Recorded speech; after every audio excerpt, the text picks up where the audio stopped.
Hello, everyone. Let me just say how excited I am to present in front of you and to be here right after lunch where everyone's already full and ready to go. Today is very special because I'm co-presenting with my customer, Lydy Pinzón from the National Captioning Institute. And in just a second, I'm going to give her the microphone so she can introduce herself properly. Let me grab the clicker over here. Let me tell you a little bit about Syncwords. What we are is we're a software development company, and we focus in the captioning and subtitling industry, the most exciting topic of the day. And what we do is we basically leverage the cloud. We're a cloud-only company. So all of our engineering and development is for scalability, for automation. And our customers are the media and entertainment field, especially the service companies. And of course, one of the most and oldest and most recognizable service company in the National Captioning Institute is our customer. And they come to us to help them scale, to help them increase their productivity, their workforce, and to come up with new solutions as requirements become more global and international. And today we're going to focus on how we leveraged AWS Translate service to help them give their customers the option to localize all of their live news and sports. So without further ado, let me give the microphone to Lydy, and she can introduce herself properly. Well, good afternoon. Buenas tardes. Hope everyone had a great lunch and lots of coffee because we have a lot of great information to share with you. I'm from Colombia, so I had to mention the coffee, right?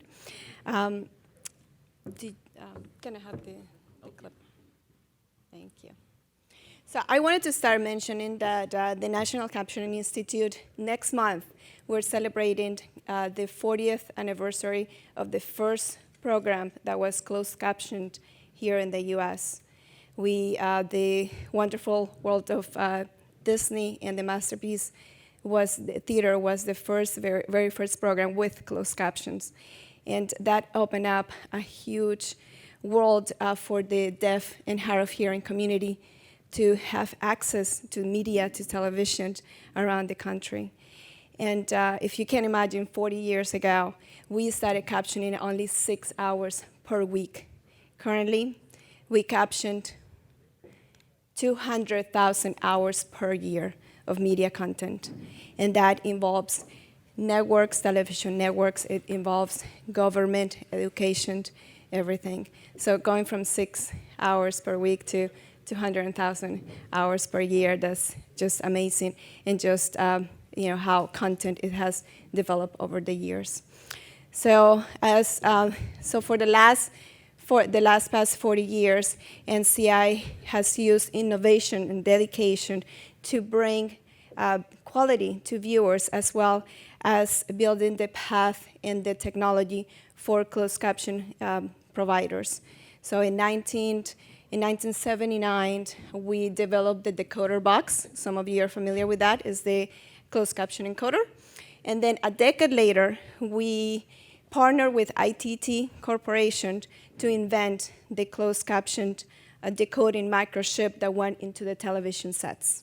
So that's how closed caption became an access.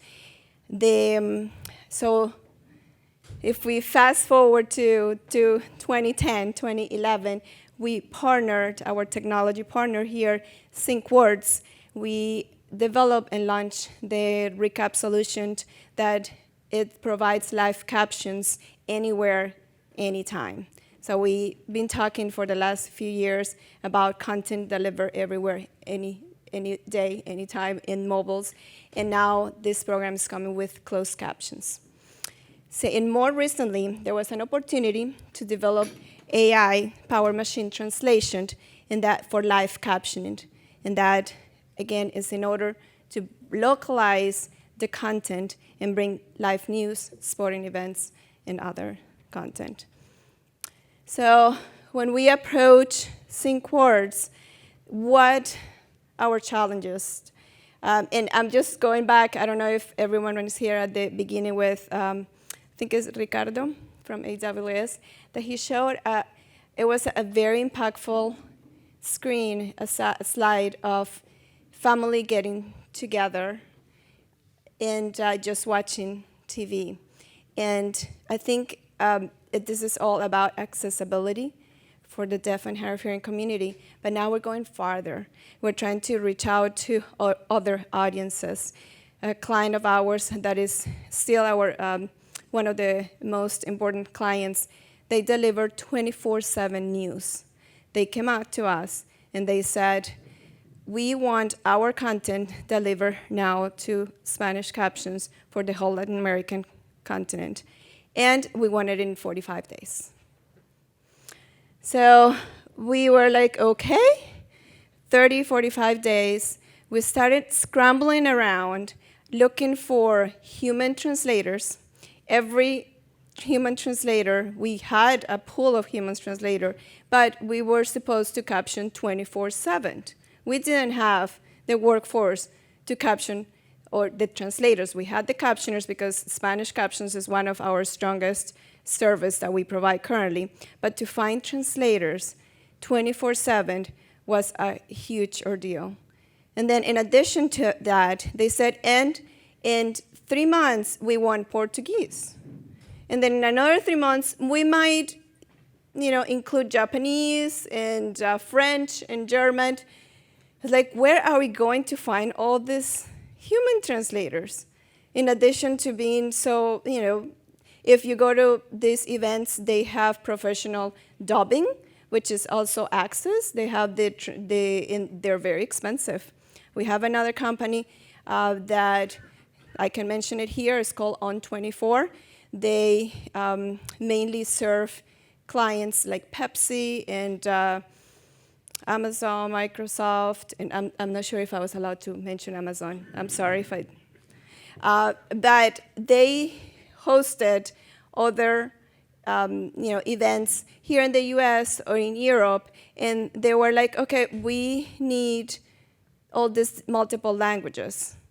And I was like, I'm sorry, I have the Spanish, but I don't have the French.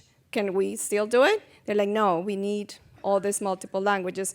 So that was a huge challenge for us, just managing the schedule and the workforce. In addition to that, if you can imagine the latency, if you add the translator, if you add the captioner, in live captioning, real-time captioning, if you depend on it or if you just watch it at the gym or at the bar, you can see that there is a lag because the captioner has to hear it first and then either voice it or type it, stenographer. So adding that translator to the equation, it just adds to the latency, right? So those were the challenges. And later, we approached Syncwords as our technology partner. We've been working for more than 10 years. And we said, okay, we have these great opportunities. Clients are coming to us, and they want, they said they want to reach to a broader audience, to other markets here in the US. We know that here in the US is not only Latinos, it's Indians, Europeans, everything. We're a mixed ball here. And so we wanted something that will work around our environment, because again, we only had 30 to 45 days to come to this solution. So it had to work with the environment that we were already working, that it will, interface with, I'm not a techie person, but I think interface is the word, that interface with our workflow and our environment, and something that worked for TV, and now that it works for streaming, and that's where AWS comes into play, and why we reach out to our already, wonderful partner. And I'm going to hand it to you now so you can explain what we did and what is now used by some of our clients. Let me have the clicker also. Yep, sorry. Thank you, Lydy. So right away, when we were approached with this, we needed something robust. We knew that it had to be mission critical, live events, something that was scalable and that had the proper API and tools. So needless to say, Amazon Translate fit the bill. And the way that most people look at this service is they look at it more for offline, not for live. And they have a document in an archive or a subtitle file, they send it there, and then you get the translated text, right? That's the typical workflow. But how can we adapt this workflow for something that's in real time, something for live news and sports, something that could handle 200,000 hours a year, and all kinds of scheduling around the clock? So we designed this solution. We knew that we were getting the ingest from NCI. They're doing the real-time captioning. That's what they do. They're excellent at that. They have the human resources. We are able to configure what they need, and then we came up with a mechanism to sync the languages and translate the broadcast protocol to something that Amazon Translate could read. So we get the protocol from their captioners. That's a broadcast protocol. For those technical people, it's a 608 protocol. And we convert that in real time to text. We get the results back. And then originally, we're able to connect it to their existing recap system. So that was the first POC. We got that up and running very quickly. Once that was working, then it was a matter of translating it back to something the broadcast systems could read. And then we're able to interface with downstream broadcast systems to do the live OTT and the live broadcast captions. So what were the outcomes and benefits? What is it in it for their customers now? They're all their broadcast customers that they do live news and sports, all kinds of shapes and forms of it. Well, you know, captioning is required by law in the United States, Canada, and Mexico. So they're already spending the money to do the live captioning. But because it's the law, it's almost like throwing money out the window because they're not getting a return on investment on that. And by leveraging that and using machine translation, now they're able to open up a new channel to a completely different international audience. And that could result in multiplying their viewership. Right? In some cases, you could quadruple their viewership or increase ad revenue if that's the business model. Now you can approach new sponsors for that new demographic. And of course, increase accessibility. You know, potentially you could do 40+ languages simultaneously just by leveraging what they're already paying for. Here's actually a screenshot of a live stream that's live right now. And this live stream is a American broadcast, and they are live streaming this to several different countries, leveraging this system. So now they have viewers where they never had viewers, in Vietnam, in Indonesia, in France, in Thailand. Now these folks are able to enjoy the programming for this live feed, leveraging the machine translation. So here are the challenges we solved. Okay, we had to integrate with what was already there. We can't change the workflow that NCI had. They have a very regimented, production-ready workflow that's secure. They have a whole team of court reporters and captioners. They can't change the way they work. They have to stay the same. We had to integrate with that. We had to convert the format to subtitling. We had to interface with Amazon Translate. We couldn't transcode the video. There's no way we could do that. Okay, first of all, that's not even our forte, but transcoding a video that's live is not something that customers want. Don't touch their video, okay? Just add the captions. That's all they had us to do. And of course, we then had to be compatible with streaming platforms as well as broadcast infrastructure that was already existing.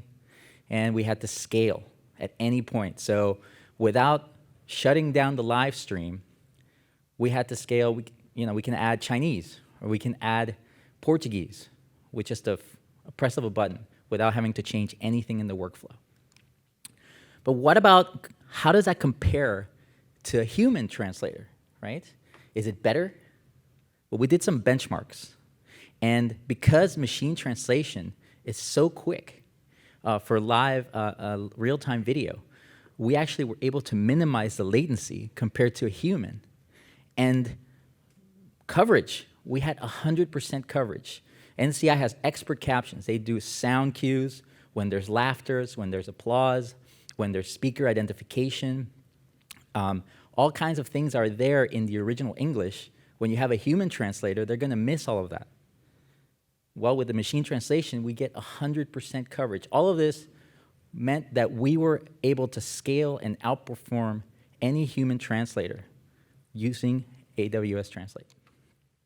So this is a little graphic that I like because it really is a testament to the accuracy and the quality of captions that we're getting from NCI, okay? And our focus really is in user experience. It's not any good if what you output isn't accurate, if what you output doesn't help people understand your content. This has to be ready for prime time with some of the biggest profile news agencies in the world. So the input language has to be accurate, right? If you get that accuracy from someone like NCI, then we know that the punctuation is there, the grammar is there, we know that the sound cues are there, and then we can leverage that. So we can send things to translate in chunks, in phrases, as opposed to in word level. We leverage their accuracy to get to that summit of accuracy and have something ready for prime time. Just very quickly, this is how it looks.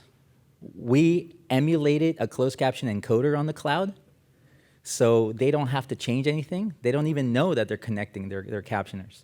They just connect like they would connect to, say, a hardware caption encoder, and then we take care of the rest. We're able to interface with that.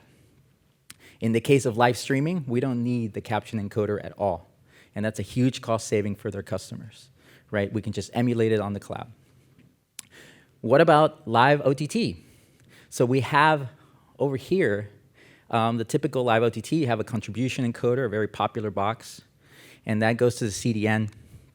We just come over the top.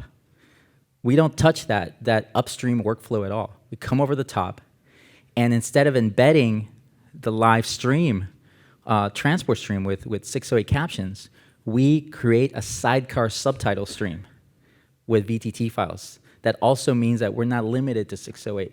We can do Chinese, Japanese, any kind of Unicode characters that's not supported by regular broadcast captioning.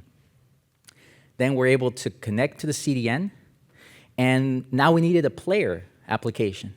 And we found through the AWS Partner Network, we found TheoPlayer, and it just so happens that off the shelf, they're able to receive as many languages as we could throw at them. And then they can display those languages in real time on the live stream player. And it worked out just fine. Let's take a closer look at that, though, okay?